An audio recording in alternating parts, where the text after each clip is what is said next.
मेरी जीजियों, तुम्हारा काम ना चल रहा हो, व्यापार ना चल रहा हो, बहुत कर्जे में लदालूम हो गए हो, बहुत तकलीफ की जिंदगी चल रही है, ना मान मिल रहा है, ना सम्मान मिल रहा है, ना आदर मिल रहा है, ना ही कोई कदर करता है, और ना ही जगह जगह की ठोकर खा खा कर थक गए हो, तो निवेदन है, एक बेलपत्र, एक कनेर का फूल, एक दुर्वा, एक चावल का दाना,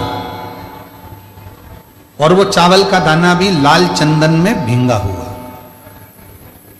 जलाधारी का मुख होता है उत्तर की ओर, आप दक्षिण की ओर आराम से बैठो, श्री शिवाय नमस्तुभ्यम बोलकर, अपना नाम गोत्र बोलकर, अपनी कामना कर कर, एक बेलपत्र, एक कनेर का पुष्प, एक दुर्वा, एक चावल का दाना जिसको तुमने लाल चंदन से भिंगोया है, वो शिवलिंग पर उत्तर की ओर मुख कर कर दक्षिण में बैठकर बाबा को सोमवार की सोमवार प्रदोष काल में, मतलब शाम का जो सूर्य डूबने का जो समय होता है, बस उसी प्रदोष काल के अंतर्गत यदि घी का दीप जलाकर बाबा को अगर एक बेलपत्री, कनेर का पुष्प, दुर्वा और लाल चावल चंदन का अगर चढ़ाना प्रारंभ कर दिया, 5 या 6 सोमवार निकलेंगे, धीरे धीरे मेरा बाबा तुम्हारा हाथ पकड़कर तुम्हें मंजिल तक छोड़ना प्रारंभ। नहीं चल रहा व्यापार, नहीं चल रही फैक्ट्री, नहीं चल रही दुकान, बहुत तकलीफ की जिंदगी है, कोई पैसे खाकर भाग गया, नहीं दे रहा, कर्जे में डूब गए, तकलीफ में आ गए, कैसी भी समस्या है उसमें शिव की शरणागति आपको सुख देगी। आडंबर में नहीं जाना। कोई कह दे मैं तुम्हारे पैसे निकलवा दूंगा, कोई के मैं ये कर दूंगा, कोई के मैं वो कर दूंगा, फालतू की बात, ये सब व्यर्थ है। अपन ने किसी को पैसा दिया है तो अपना पैसा अपने को लाना पड़ेगा। कर्जा अपन ने किया है तो उस कर्जे को भी अपने को ही भरना पड़ेगा। तो मेहनत भी तुम्हें खुद करना पड़ेगा, जल भी तुम्हें खुद चढ़ाना पड़ेगा। बहन बेटी को दिया तो दान दिया। शिव महापुराण की कथा कहती है, बहन बेटी को दिया वो दान नहीं है, वो उसका हक है।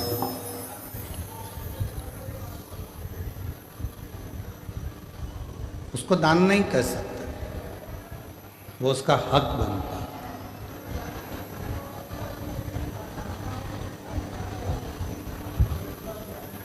कोई कहता है कि हमने हमारे परिवार के व्यक्ति को दिया, दान दिया, वो दान नहीं कहलाता। दान की परिभाषा किसको कही गई कि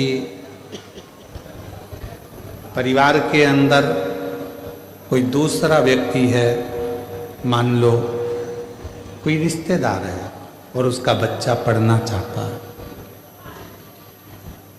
शिक्षा अध्ययन करना चाहता है, उसको चिकित्सा की जरूरत है, आपने उसके लिए कोई सहयोग करा, वो दान की गिनती में कहना, उसको दान कहा जाएगा कि वो। अब ऐसे तो लोग कह देते हैं कि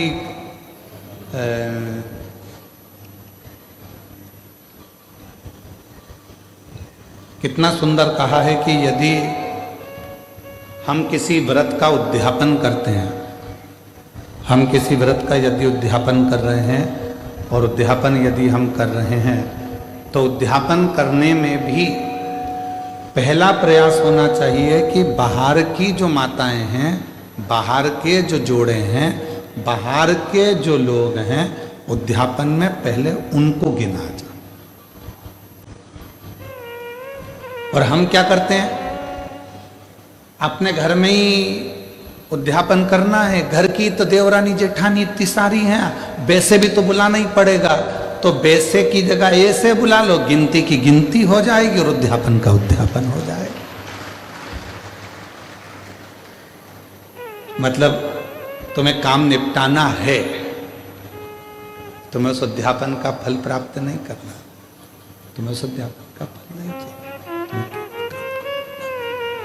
तुम्हें केवल काम को निपटाना है। केवल काम निपटाए। नहीं भाई, उद्यापन करोगी तो देवरानी तो भोजन करेगी करेगी, जेठानी तो भोजन करेगी करेगी, ननंद भी आएगी आएगी, नंदोई भी आएगा आएगा, तो इन सबको तो तुमको भोजन कराना है, पर इनको उद्यापन में नहीं गिनना है। उद्यापन में उनको गिनो जो दूसरे हैं। क्यों? हम अगर जेठानी को भोजन करा रहे हैं उद्यापन में और जेठानी झूठे बर्तन को हाथ लगा रही है, हम ननंद को भोजन करा रहे हैं उद्यापन में और ननंद पट्टी बिछा रही है, भोजन परोस रही है, काम कर रही है, तो तुम्हारे उद्यापन का फल कहां से मिलेगा तुमको? उस उद्यापन का फल भी तो मिलना चाहिए, उसका फल भी तो प्राप्त होना चाहिए। हमें फल कब मिलेगा?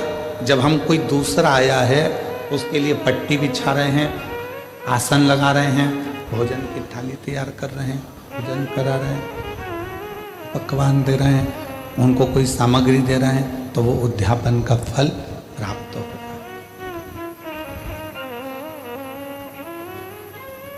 वो लेकर गया, यहाँ से थोड़ा आपने कुछ दिया, उसको कलश दे दिया, तुमने कोई सुहाग की सामग्री दे दी, कोई चूड़ी दे दी, कोई भी छोटी कोई ब्लाउज पीस दिया, कोई तुमने उसको साड़ी दी या कोई सामान दिया, तो वो लेकर गए,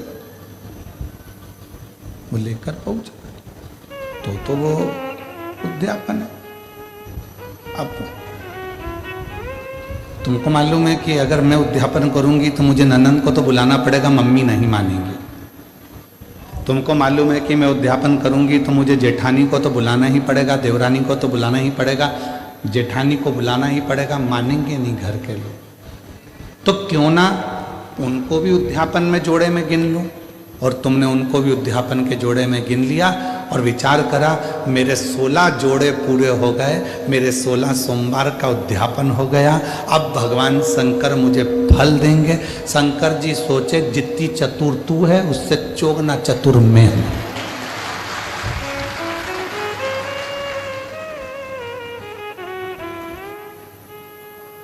कर वापिस उद्यापन, फिर वापिस कर 16 सोमवार,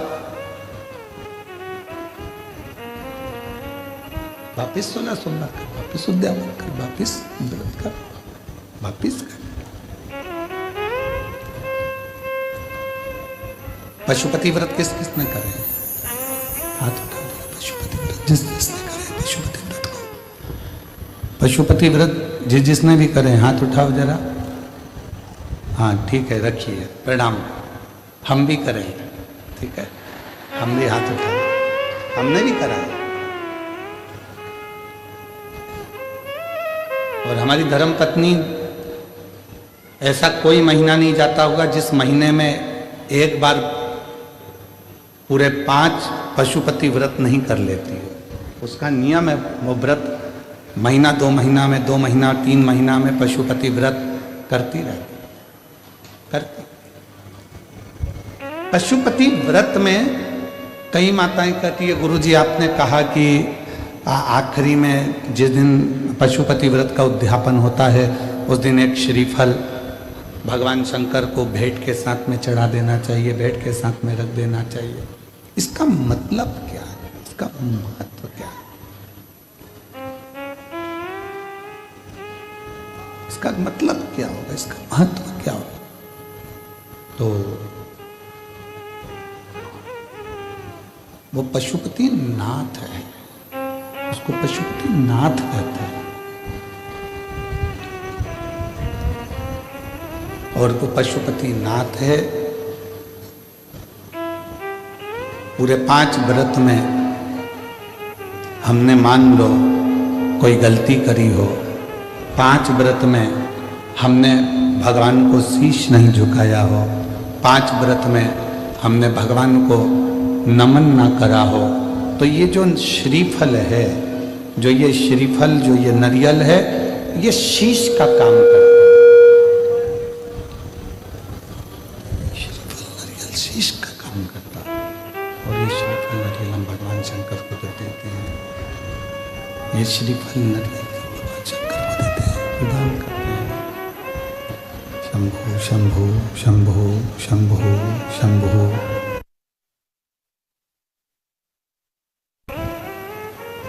ये नारियल शीश का काम करता। हे प्रभु, हो सकता है कि मैंने अपना शीश आपके चरणों में नहीं नवाया हो सकता है जैसे गलती हो गई, हो सकता है मैंने गलती करी, मैं आपके चरणों में शीश नवा सकी, इसलिए मैंने ये शीश रूपी नारियल, मैंने ये अपना मस्तक, शंभो शंभो, मैंने अपना ये मस्तक, अपना ये शीश आपके चरणों को नमन करने के लिए दिया। ये आपके चरणों में मैंने छोड़ दिया और अब सौंप दिया इस जीवन का सब भार तुम्हारे हाथों में। अब सौंप दिया इस जीवन का सब भार तुम्हारे हाथों में है, हार तुम्हारे हाथों में और जीत तुम्हारे हाथों में है, हार तुम्हारे हाथों में और जीत तुम्हारे। इस जीवन का सारा भार हमने परमात्मा के चरणों में सौंप दिया। श्रीफल देना मतलब परमात्मा के चरणों में सब कुछ सौंप देना, उनके चरणों में छोड़ देना।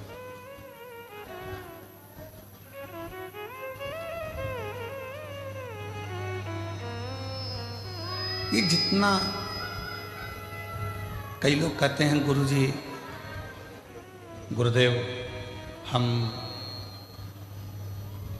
आप कहते हो कि पूर्व समय का हमारे कर्म का भोग हमको इस जन्म में आकर भोगना पड़ता है, हमारे पूर्व का कर्म का दंड हमको इस जन्म में भोगना पड़ता है। हाँ,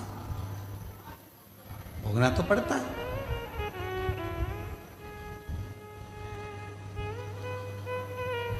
पहले जब हम छोटे थे,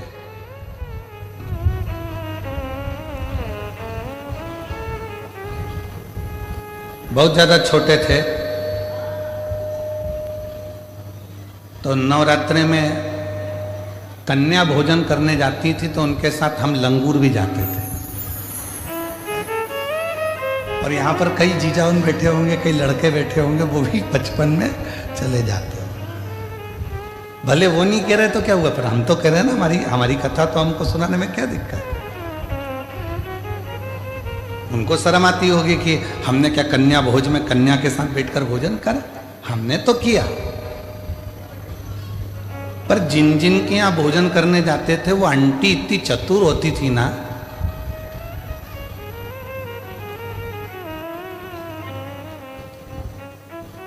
पूड़ी बनाती, हलवा बनाती, सब्जी बनाती। अब उस समय पर हमें भी 3-4 घर में भोजन करने जाना पड़ता, तो कई घर ऐसे थे कि जहां पर हम भोजन नहीं कर पाते तो वो क्या करती, बेटा जितना खाना है उतना खाना, बाकी का बांध के ले जा। वो आंटी इतनी चतुर थी कि हमें जितना खाना होता था उतना खा लेते थे, और बाद में वो आंटी ऐसे पूरा पत्तल की ऐसी घड़ी बना के उसमें पूड़ी सब्जी सब रख के और हमको दे देती थी, और साथ में विदा में एक केला भी दे देती थी, और हम चले जाते।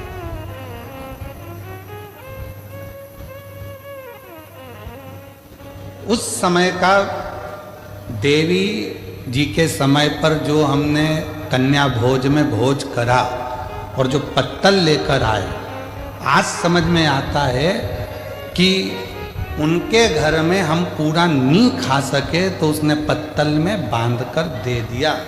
उसी तरह ऊपर भी हमारा कर्म का दंड हम पूर्व जन्म का नहीं भोग सके तो उसने हमारे जन्म के साथ पत्तल में बांधकर अभी दे दिया।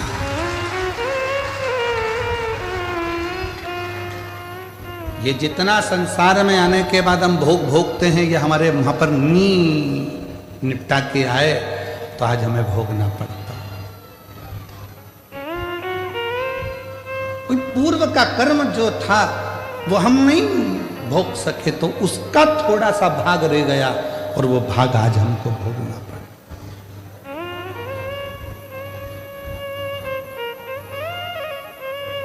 और कोई पिछले जन्म के अच्छे कर्म मुझे बाबा तेरा साथ मिला।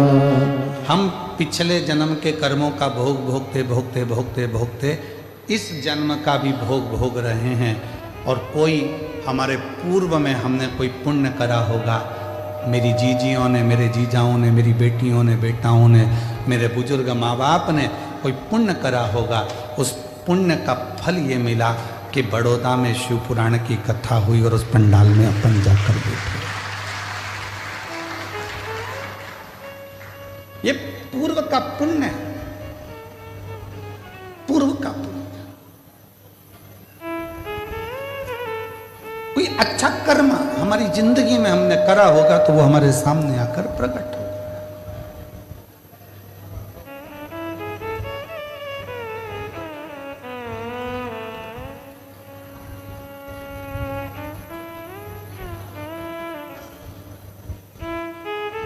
किसी ने पूछा, गुरुजी बहू कौन से कर्म से मिलती है? हमने कहा गाय को रोटी खिलाने से। अच्छा, हाँ, पूर्व जन्म में गाय तुम्हारे दरवाजे पर आती थी, तुम्हारे दरवाजे पर खड़ी रहती थी रोटी के लिए, तुम रोटी लाकर देती थी, वो खा लेती थी। दूसरी बार फिर आती थी, तुम रोटी नहीं देती थी, घर के लोग कहते थे अभी तो दी थी, अभी तो दी थी, और उसको डंडा उठाकर चिल्लाकर भगा देते। बस वो ही गाय तेरे घर बहू बन के आई। सुबह की चाय दे देती है बहुत अच्छे से, दिन की मांग के दे, मांग के। अरे मम्मी अब भी तो पी थी तुमने, सबकी चाय बनाऊंगी तो क्या तुम्हारी भी बनाऊंगी? ये तो अब भी सर्विस से आए, नौकरी से आए, इनकी बनाऊं कि तुम्हारी बनाऊं? बस अगर उस समय पर रोटी 2 बार भी दे देती तो 2 बार चाय भी मिल जाती। 2 बार पूर्व कर्म, पिछला हिसाब बराबर।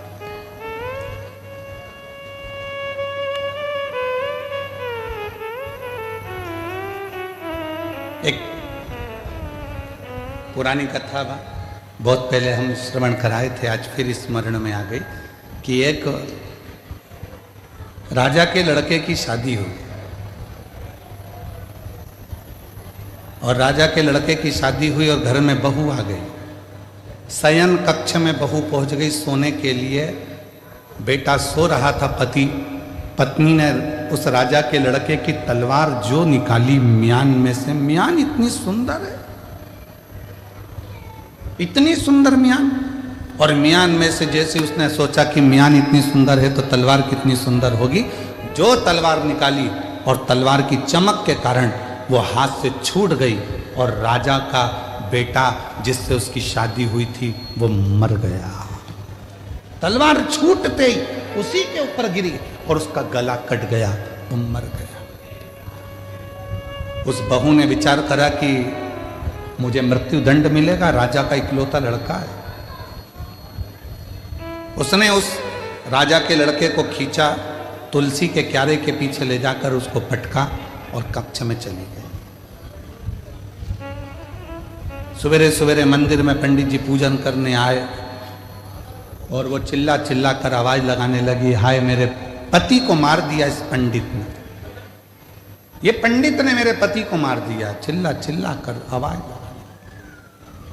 राजा के दूत आ गए, पंडित जी को पकड़ कर ले गए, अंतिम संस्कार किया बेटे का। अब दंड देने की बारी आई। राजा ने कहा